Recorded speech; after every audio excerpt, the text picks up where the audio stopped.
யாரும் யாருக்கும் கீழே கிடையாது, எல்லாம் சமம் தான். இப்போ இன்னைக்கு சொல்ற மாதிரி இந்த ஜாதியில வந்துட்டு நான் உயர்ந்தவன் நான் தாழ்ந்தவன்றதெல்லாம் அன்னைக்கு காலத்துல கிடையவே கிடையாது. தனக்குன்னு ஒரு எல்லை, தனக்குன்னு ஒரு வரைபாடை வச்சுக்கிட்டு அதுல வாழ்வாங்க. இன்னைக்கு ஒரு சில அரசியல் சூழ்ச்சிக்காகவும் அதுக்கு முன்னாடி நடந்த சில கருத்து வேறுபாடுகளுக்காகவும் இதெல்லாம் நடத்தப்பட்டது தவிர இந்த மாதிரி தீண்டாமை இந்த ஒளி எல்லாம் வந்து மாற்றப்பட்டது சார். அதுலேயும் ஸ்பெஷலாக தமிழ்நாடு முழுவதும் வந்து எல்லா தொகுதியிலும் குறைஞ்சபட்சம் 30,000 ஓட்டு வச்சு ஒரே சமூகம் தான். ஒரு சில தொகுதியில் வந்து 1,00,000க்கும் மேற்பட்ட ஓட்டு உங்ககிட்ட இருக்கு.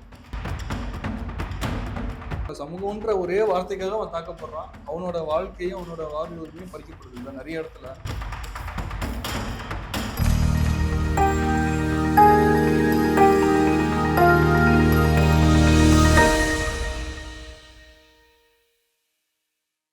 சினிமாஸ் நேயர்களுக்கு வணக்கம். இன்னைக்கு நம்ம கூட வந்து எஸ் நந்தகோனார் அவர்கள் நம்ம கூட இணைஞ்சிருக்காங்க.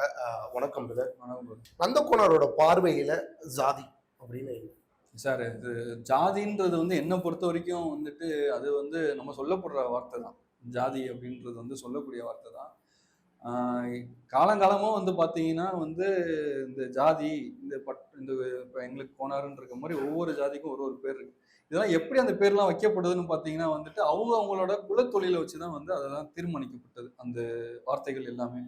இப்போ வந்துட்டு இப்போ எங்களை வந்து ஆடு மாடு மேய்க்கிறவங்கன்னு சொல்லுவாங்க. ஆடு மாடு ஒரு சிலர் விவசாயம் பண்ணுறவங்க சொல்லுவாங்க. ஒரு சில பேர் பானை செய்கிறவங்க இருப்பாங்க. ஒரு சிலர் பனை ஏறுறவங்க இருப்பாங்க. இது எல்லாமே அவங்களோட குலத்தொழில தான். மணி கொக்குறவங்க இருப்பாங்க, நகை செய்கிறவங்க இருப்பாங்க, கட்டட தொழிலாளி இருப்பாங்க, கோவிலில் மந்திரம் கூறவங்க. இது மாதிரி அவங்க தொழில் சார்ந்த விஷயங்களை வச்சு தான் வந்துட்டு இந்த ஜாதின்ற அமைப்பு இவங்க வந்து இந்த வேலை செய்கிறவங்க இவங்க. ஏன்னா அந்த காலத்தில் வந்து பண்டை மாற்று முறை தான். யாரும் யாருக்கும் கீழே கிடையாது, எல்லாம் சமம் தான். இப்ப இன்னைக்கு சொல்ற மாதிரி இந்த ஜாதியில வந்துட்டு நான் உயர்ந்தவன் நான் தாழ்ந்தவன்றதெல்லாம் அன்னைக்கு காலத்துல கிடையவே கிடையாது. தனக்குன்னு ஒரு எல்லை, தனக்குன்னு ஒரு வரைபாடை வச்சுக்கிட்டு அதுல வாழ்வாங்க. இவங்க உற்பத்தி ஆகிற பொருளை போய் இன்னொருத்தவங்க உற்பத்தி ஆகிற பொருளை போய் கொடுத்து மாத்திப்பாங்க. இப்படிதான் இருந்தது அந்த காலத்துல இருந்து. அப்படிதான் இருந்தது. நாளடைவுல வந்து என்ன ஆச்சுன்னா ஆசைகள் பேராசைகள்ன்ற மாதிரி எனக்கு அந்த இடம் வேணும், எனக்கு அந்த பொண்ணு வேணும்னு ஆசைப்பட்டு போற மாதிரி இவங்க அங்கே போய் போரிட்டு அந்த இடத்த கேப்சர் பண்றது, அவங்க இங்க போய் கேப்சர் பண்றப்ப அதுல இருந்து தப்பிச்ச சில பேர், அதுல இருந்து வெளியே ஏறினவங்க வந்து அவங்க அவங்க மக்களால் இவங்க மக்களால் பாதிக்கப்பட்டதுல அப்படியே பண்டு தொட்டு மறைவி இதுலயும் முக்கால்வாசி வந்து பாத்தீங்கன்னா இது மாதிரியான பிரச்சனை வர்றதுக்கு முக்கிய காரணமும் வந்து பாத்தீங்கன்னா ஹிஸ்டாரிக்கலா சொல்றது என்னன்னு பாத்தீங்கன்னா வந்தேரி, அதாவது வெளிநாட்டு நபர்ல இங்க இங்க வரி இதாக இது பண்ண வந்தவங்க பண்ட மாற்றம் முறைக்கு. இப்ப நம்ம எப்படி நம்ம நாட்டுக்குள்ள பண்ட மாற்றம் பண்ணணும், கடல் ஏறி வர்த்தகம் பண்ண சமூகம் நம்ம சமூகம். நம்ம கடல் ஏறி இங்க வந்து வர்த்தகம் பண்ணவங்களோட சில சூழ்ச்சியிலையும் சில ஆசைகளும் நடந்ததுதான் அந்த இதெல்லாம் சொல்றாங்க. அதாவது இந்த மாதிரி இந்த போர்கள் இந்த பிரச்சனைகள்லாம் நடந்ததாகவும் சொல்றாங்க. அதுல அவங்களோட இதுல வந்து நம்ம போய் அவங்கள அடிக்கிறது, அவங்க போய் நம்மள அடிக்கிறதுல வந்த வேற்றுமை தீண்டாமையில வந்ததுதான் இது எல்லாமே. நீ என்ன அடிச்ச, அதோட அவன் பையன் ஒரு 2 ஜென்ரேஷன் சென்று இவங்களை அடிக்க வரப்ப எங்க அப்பா எங்க சமூகம் நான் சார்ந்த என் கூட்டத்தை இது பண்ண அந்த கோவத்துல வந்து அவங்கள சில பேர் அடிமையா வச்சிருந்ததும், இவன் அடிமையா வச்சது எதுக்காக அடிமை வச்சதுன்னு தெரியாம அடுத்த வாரம் அவன் அடிமையா வச்சிருந்ததும் இப்படி போனதுதானே தவிர யாரும் யாருக்கும் அடிமை கிடையாது. அது வந்து புரிதல் இல்லாம இதோட தெளிவு இல்லாம பேசுவதுதான். எல்லாமே சமமா இருந்ததுதான். ஒரு சில வருடங்களுக்கு ஒரு 1000 வருடங்களுக்கு முன்னாடி இதெல்லாம் மாற்றப்பட்டதான் வந்து நான் படிச்சது வரைக்கும் நான் தெரிஞ்சுக்கிட்ட விஷயம். அதுக்கு முன்னாடி வரைக்கும் எல்லாமே சமமான கல்வியிலையும் சமமான உரிமையிலையும் சமமான விஷயத்துல எல்லாம் வாழ்ந்திருக்காங்க. இங்க இருக்கிற மாதிரி இவங்க இந்த ஊர்ல இருக்கணும் இவங்க இந்த ஊர்ல இருக்குன்றதெல்லாம் இல்லவே இல்லை.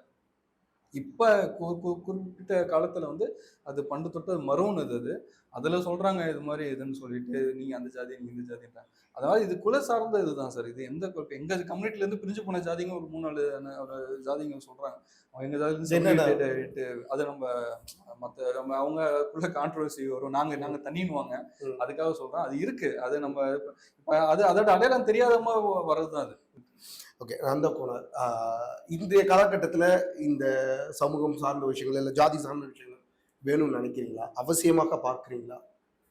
சார் ஆமா சார். அது எப்படின்னு சொல்றதுன்னா நீங்க இந்த காலகட்டம் எப்படி நீங்க சொல்றீங்கன்னு எனக்கு ஒன்றும் புரியல. இப்போ எனக்கு தெரிஞ்சு நம்மளோட சமூகம் இந்த தமிழ் சமூகம்னு வைங்களேன், தமிழ்நாட்டு உலக அளவில் வந்து மூத்த சமூகமாக பருத்தப்படுது, மூத்த மொழியாகவும் பருத்தப்படுது நம்ம தமிழ் சமூகத்தை தான் சொல்றாங்க. தமிழ் மொழி தான் முதல் மொழி. இவன் முதல் மொழியும் உருவான மொழி இன்னைக்கு வரைக்கும் ப்ரூஃப் இருக்கு. அது கண்டுபிடிக்கப்பட்டது அது வரைக்கும். அது என்ன சொல்றாங்க, 5000 வருஷம் சொல்றாங்க. 5000 வருஷமா தமிழ் மொழியோட பழமை வாய்ந்த மொழின்ற ஒரு ப்ரூஃப் வந்து நம்ம கிட்ட இருக்கு. இதை தாண்டி எந்த மொழியும் இல்லை. அது கண்டுபிடிக்கப்பட்டது தான். இன்னும் கண்டுபிடிக்க முடியாது எவ்வளவோ இருக்கு. சரி, கண்டுபிடிக்க வச்சதுலேயே வைங்க. தமிழ் மொழி வந்து கண்டறியது 5000 வருஷமா இருக்கு அப்படின்னு சொல்றாங்க. இன்னைக்கு இந்த சமூகம் இதெல்லாம் அப்படி மாற்றம் எத்தனை வருஷமா இருக்கும்னு நீங்க நினைக்கிறீங்க? ஒரு 30 வருஷம். இந்த 30 வருஷம் கல்ச்சரத்துக்காக இந்த 5000 வருஷம் 4000 வருஷம் மரபை வந்து நீங்க அழிக்க முடியும்னு நினைக்கிறீங்களா? இது எப்படி மாற்ற முடியும்? அது மாற்ற முடியாதுல்ல. அதை எப்படி நம்ம ஏத்துக்க முடியும்? இன்னைக்கு இந்த இந்தியாவுக்கு சுதந்திரம் கிடைச்சது 1975ல. இன்னைக்கு 2025 முடிஞ்சு 26ல வந்துட்டோம். இந்த இந்த குறிப்பிட்ட வருஷத்துல இன்னைக்கு ஆண்டு செஞ்சிருக்க கட்சிங்கலாம் வந்துட்டு ஒரு 50 வருஷம் 60 வருஷம் பழமையான கட்சிங்க. இந்த கட்சிங்க சொல்றது ஜாதி ஒழிச்சோன்னா ஒழிய முடியுமா? இவங்களோட ஏஜ் என்ன? அவங்களோட ஏஜ் என்ன? நீங்க நான் ஏஜ்ன்றது தனிப்பட்ட நம்ம சொல்ல, கட்சியோட ஏஜ் சொல்றேன். 60 வயசு 50 வயசு இவங்களோட கொள்கை கோட்பாடே இந்த 50 வருஷத்துல உருவாக்கப்பட்டது.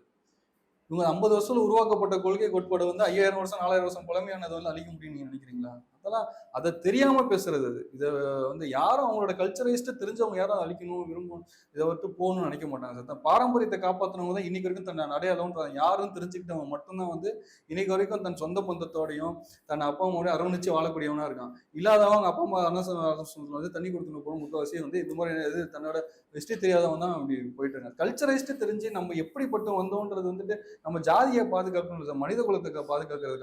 ஆக்சுவலா நீங்க சொல்லும் போது வந்து இந்த சமூகம் சார்ந்த ஒரு விஷயங்கள் உறவுகள் வரும்போது தான் தன் குடும்பத்தோட ஒற்றாரோட இணைந்து வாழ்றாங்கன்னு ஏன் ஒத்துக்கிறேன் நான். ஓகே, ஆனா மற்ற சமூகத்தோட இணைந்து வாழ்றாங்கன்னு உங்களால சொல்ல முடியும்? வாழ்றாங்க சார், ஏன் வாழல? எல்லாம் எல்லா சமூகத்தோடையும் ஜாதின்ற ஒரு விஷயத்தை வச்சு மற்ற சமூகத்தோட சார் இது காலங்காலமா எல்லாம் இணைந்துதான் சார் வாழ்ந்துட்டு இருக்கோம். இன்னைக்கு ஒரு சில அரசியல் சூழ்ச்சிக்காகவும் அதுக்கு முன்னாடி நடந்த சில கருத்து வேறுபாடுகளுக்காகவும் இதெல்லாம் நடத்தப்பட்டது தவிர இந்த மாதிரி தீண்டாமை இந்த ஒளியாமை எல்லாம் வந்து மாற்றப்பட்டது சார். நம்ம இதுல வந்து அப்படிலாம் கிடையவே கிடையாது சார். யாரும் இந்த இடத்துக்கு நீ வரக்கூடாது அந்த இடத்துக்கு போகக்கூடாதுன்ற ஒரு விஷயம் கிடையவே கிடையாது. சில பேரோட சுயநலத்துக்காகவும் சில பேரோட அவங்களோட தவறுகளை மறைப்பதற்காகவும் அவங்களோட விஷயத்த வந்து யார் ஆதரிக்கிறாங்களோ அவங்களுக்கு சில ஃபேவர் பண்றது. உங்களோட சமூகம் சார்ந்த ஒரு முன்னெடுப்புகள் இல்ல ஒரு ஒரு ஒரு ஆதரவான ஒரு நடவடிக்கைகள் யார் முதல் எடுத்து வச்சது? எங்க சமூகத்துல வந்து பாத்தீங்கன்னா சமுதாயத்துல ராஜகண்ணப்பன் ஒரு தலைவர், அவர் தான் எங்களோட அடையாளமா இன்னைக்கு வரைக்கும் நாங்க பார்க்கப்படுறோம். பட் இன்னைக்கு அவரோட சூழ்நிலை என்னத்துல அவர் அரசியல் சார்ந்த முடிவு எடுத்து அவர் போயிட்டாரு. பட் எங்களோட ஒரு அடையாளமா வந்து நாங்க இன்னைக்கு வரைக்கும் பெருமை மதிக்கக்கூடிய நபரா இருக்காரு. எல்லாரோடையும் போற்றக்கூடிய நபரா இருக்காரு. அது நாங்க மாற்றுக்கிறது. அதாவது பல ஆண்டு சமூகமா இவ்வளவு சமூகம் நாங்க தமிழ்நாடு முழுவா விரிஞ்சு இருக்கக்கூடிய சமூகம் இந்தியா முழுவா இருக்கும்.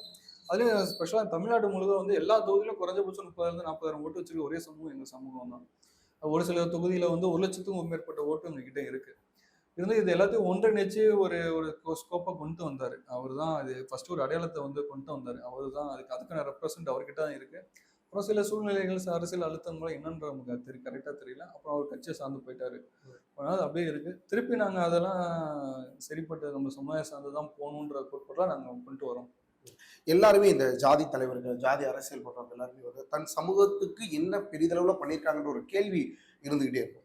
இன்கேஸ் இன்னைக்கு ஜாதி அரசியல் பண்ணக்கூடிய நிறைய தலைவர்கள் நானும் சொல்றேன். தொல் திருமாவளவன், ஓகே, ஸோ அடுத்தது வந்து பார்த்தீங்கன்னா அன்புமணி ராமதாஸ். ஸோ இப்படி பலர் வந்து ஜாதிக்குன்னு ஒரு அரசியல் நடத்துறாங்க. அந்த அரசியல் மூலியமா தன் சமூகம் சார்ந்த மக்களுக்கு எந்த அளவுக்கு நன்மை செஞ்சிருக்காங்க அப்படின்ற ஒரு கேள்விக்குறி இருக்கு.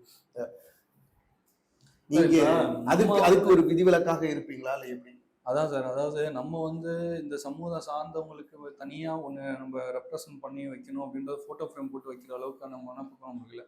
நம்ம பண்ணுறதுனால தான் ஒரு சில ஊரில் நம்மளை ஏற்றுக்கிறாங்க, நம்ம என்ன சமூக ரீதியாக போடணும்.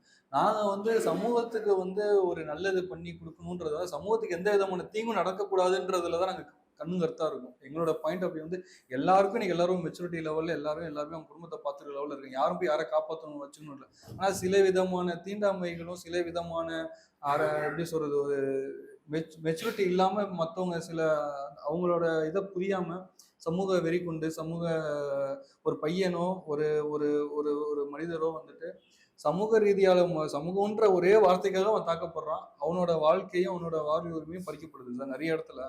என் கூட இருக்கிறவங்களுக்கே 2-3 பேருக்கு வந்து சமூகத்தினாலே அவங்க வாழ்க்கை அளிக்கப்பட்டிருக்கு. செஞ்சிக்கோட்டையை வந்து பாத்தீங்கன்னா சத்ரபதி சிவாஜியோட அந்த கவுண்ட்ல ஆட் பண்றாங்க.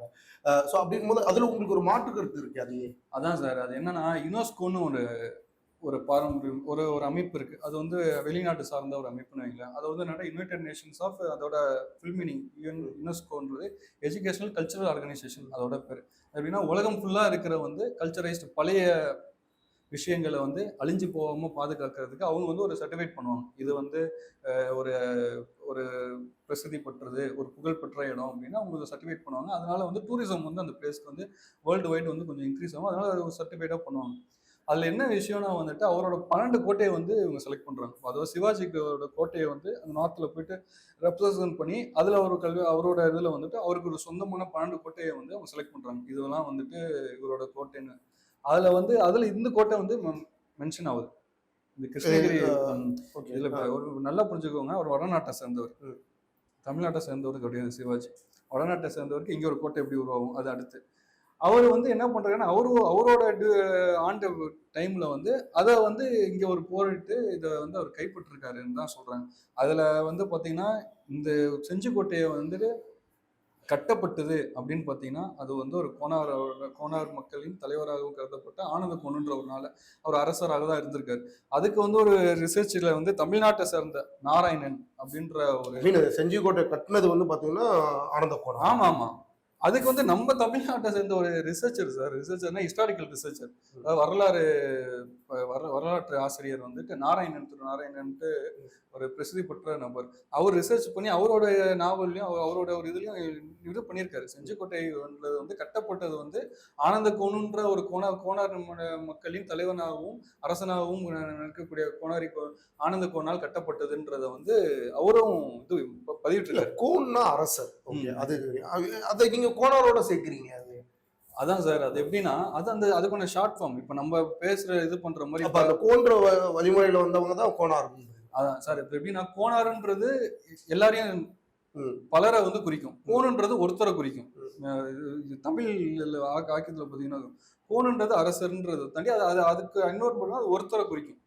உங்களுக்கு ஒரு கொடுக்குற ஒரு பட்டமாகவும் உங்களுக்கு கொடுக்குற ஒரு அங்கீகாரமும் இருக்கும். அது கோனார் மக்களின் அரசனாக வந்து கோனன் பொறுப்புறது தான் வந்து தமிழ் மரபுல வரக்கூடிய ஒரு அடையாளம். அதை தான் வந்து இப்போ கோனாருன்றப்போ வந்து எல்லாரையும் குறிக்கும், பலரை குறிக்கும். கோனுன்றது தனிப்பட்ட நபரை குறிக்கும். அதனால இந்த மக்களுக்கான அரசரை கோனுன்னு தான் கூப்பிடுவாங்க. கோனார் மக்களின் அரசனை கோனுன்ற மாதிரி ஒரு இதுல தான் குறிப்பிட்டாங்க. அதனால அதை தான் நாங்கள் சொல்றோம். இது கோனுன்றது வந்து தனிப்பட்ட சொல்ல நீங்க ரிசர்ச்சுக்கெல்லாம் போய் பார்த்தீங்கன்னா அது அரசரை குறிக்கும். அது போக வந்து கோனார் மக்களின் அரசனாகவும் அதை குறிக்கிறதா இன்னொரு இதுவும் இருக்கு, ஐடென்டிட்டியும் இருக்கு அதுக்கு. அதுதான் கோனார் மக்களின் அரசனே கோனுன்ற மாதிரி. ஏன்னா நீங்க நிறைய அரசர்களுக்கு இது இருக்கு, எல்லா அரசரையும் கோணுன்னு சொல்லல.